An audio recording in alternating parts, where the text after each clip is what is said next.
Thank you.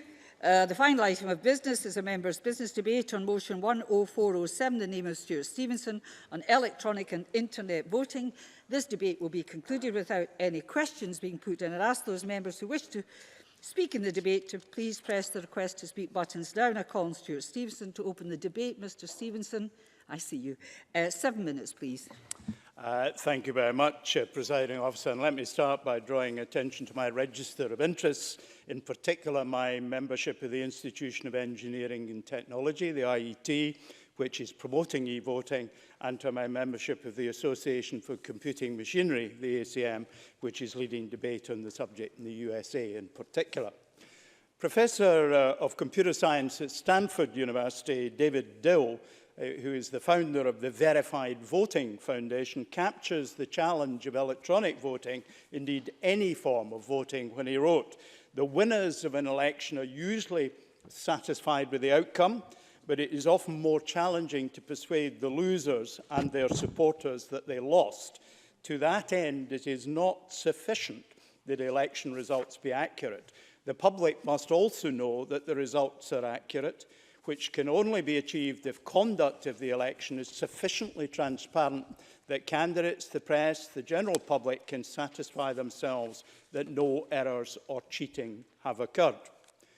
Until 1872, voting here was by attending the polling place, orally advising the returning officer for whom one wished to vote, and seeing them record that against your name in a ledger. Now, many of these ledgers survive today. Is that a perfect system that met Professor Dill's challenge? No. The ledgers often show that at the end of voting, there was debate as to what an individual elector had actually said, or whether the clerk had correctly recorded his, and in those days, it was always his preference.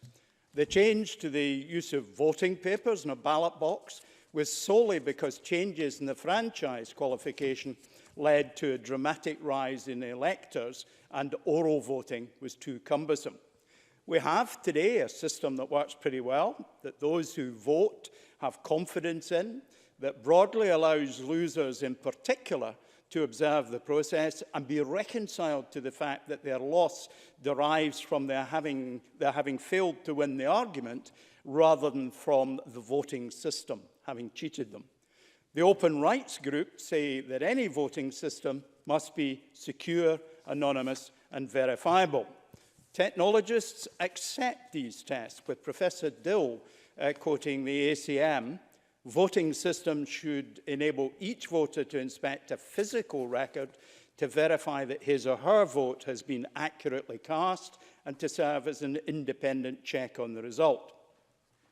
Professor Kali Yarmurthy, head of the Department of Information Technology at India's Bharatha University in Chennai, writes, "Internet voting is about making the act of voting as convenient as possible," while qualifying that by saying, "This voting channel introduces risks to some of the fundamental principles of democratic systems." The question that I would pose is more convenient voting of value? Would greater convenience enhance the democratic process? Now, I've heard some say that people who didn't make the effort to get out of their armchairs to vote don't deserve the vote. Now, I take a very different view from that some have expressed. And every political party, and independent candidate for that matter, devotes an enormous amount of effort to getting people out of their armchair and into the polling place. But there are three numbers that should challenge us: 53, 44, and 34. 53% of those in an electoral roll voted armchair in the 2017 council elections. 40% in this Parliament's last elections, and a third stayed away from the 2017 Westminster vote. So, noting the IET's call for government to embrace the latest in electronic voting, can technology help boost turnout securely with voter anonymity and verifiably by lay observers? So, what actually helps turnout? When I stood in 2003 our local voter database had 6,000 people who in the last 2 contacts with our party had committed to vote for the SNP, but who had actually failed to vote in the 2 most recent elections. So we concluded that we need to get those people to vote. We spent a considerable amount of time, huge number of activists, knocking the doors of these 6,000 people. And we got 4,000 of them to sign up for a postal vote. Now, typically, about 70% of postal voters do vote. I think that it's fair to say there is imprecision and some uncertainty about that vote. You can only infer by looking at those who voted in person, concluding how many votes there therefore were that were postal indirectly by knowing how many postal votes were issued. But it's clearly higher for postal voters.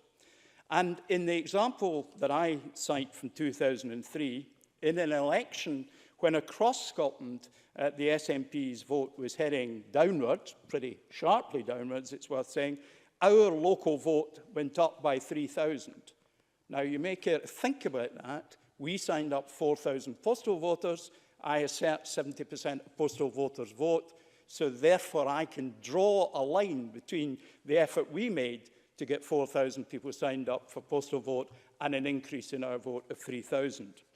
Given that people had 21 days over which they could vote from their armchair, may have been one of the reasons why our vote shot up. Now, of course, it was the excellent candidate and the terrific campaign that was run in Buchan that made its own contribution to the result. But I think process as well make it easier to vote. Have countries that have adopted internet voting seen benefits? And do their systems meet the tests of security, anonymity, and verifiability?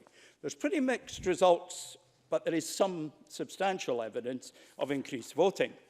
University of Eindhoven researchers De Vries and Boxlag assessed the Estonian system and the Dutch internet voting system using 8 criteria, which essentially encompass the 3 I've already referred to.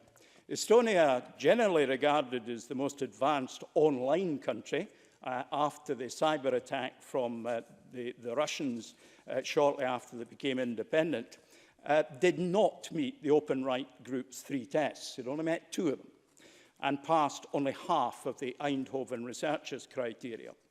The Dutch system met only 1 of the researchers' 8 tests, and that very marginally. The key difficulty in any electronically aided voting system is verification, allowing the observation of every step in the process from voter registration through voting, counting votes, to the final result determination. Is this an unsolvable problem? No, but it probably at present is a problem not yet solved. Now, in my remaining 100 words, I cannot describe my solution, which leaves paper as the medium for each voter's vote submitted for counting, but allows submission securely from smartphone to counting centre, and able to be verified by voter and observers. Submission to the government's consultation closes on Monday. I'm sure the Minister will make some reference to that. You'll be able to read my submission to electionsteam@gov.scot when I publish it on Monday on my website at ivoting.stewartstevenson.scot. I hope you'll all make your contribution as well. There are 7 unsolvable maths problems, the Millennium Problems. Solve one of these and you win $1 million. The problem that we're faced here looks rather simpler than any of them. I am working on one of the Millennium ones, the Queen's problem. I think I'm halfway there. But this problem, by comparison, is by no means an unsolvable problem. Presiding Officer.